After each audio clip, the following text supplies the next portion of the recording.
In one of our youth debates, a student said something none of us expected. "I know what my opinion is, I just want to understand someone else's."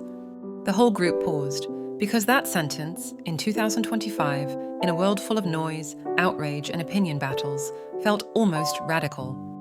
And that moment changed how we teach. After more than 300 youth debates across countries, cultures, and languages, three truths became impossible to ignore. First, young people aren't disengaged. They're overwhelmed by noise. They are not apathetic. They are overloaded. They are not uninterested.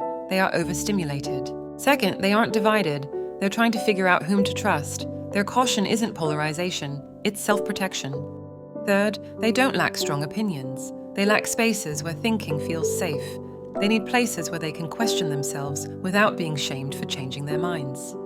These weren't theories, they were patterns, repeated again and again. Lesson 1, curiosity beats certainty.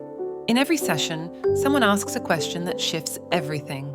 Not a provocative one, but a vulnerable one. "I don't know, what do you think?" And in that tiny pause, democracy grows. Lesson 2, tools matter more than information. When we give students a simple framework, a system map, a grounding question, a spot the bias checklist, you can watch their thinking transform. They stop trying to win, they start trying to understand. That's what real civic education is.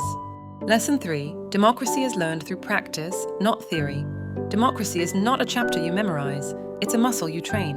Every time these young people debate, they're actually practicing, listening without defensiveness, holding nuance, staying calm under pressure, and shifting perspectives. These are skills that are civic, emotional, and profoundly human. A girl told us, "I usually stay quiet, people speak faster than me." But in one debate about borders and belonging, she raised her hand. Her idea was complex, her delivery was slow, and the entire group listened. Afterwards, she said, "I felt heard, maybe for the first time." A debate isn't about winning, it's about showing someone their voice has weight. In another session, two students argued passionately about humanitarian intervention. They disagreed on almost everything. Then one of them said, "I still think you're wrong, but I finally understand why." They both laughed, and suddenly the debate wasn't a battlefield, it was a bridge.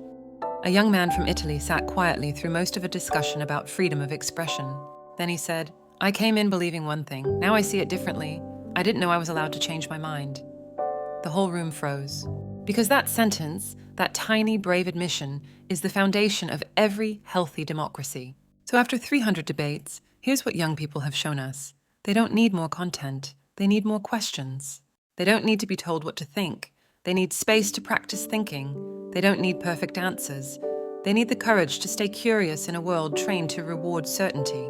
And maybe most importantly, democracy doesn't grow from information. It grows from rooms where people feel safe enough to think together. That's what these young people teach us every single time.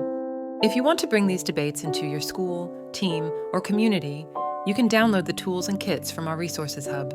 Because the next generation isn't waiting to inherit democracy. They're practicing it, one conversation at a time.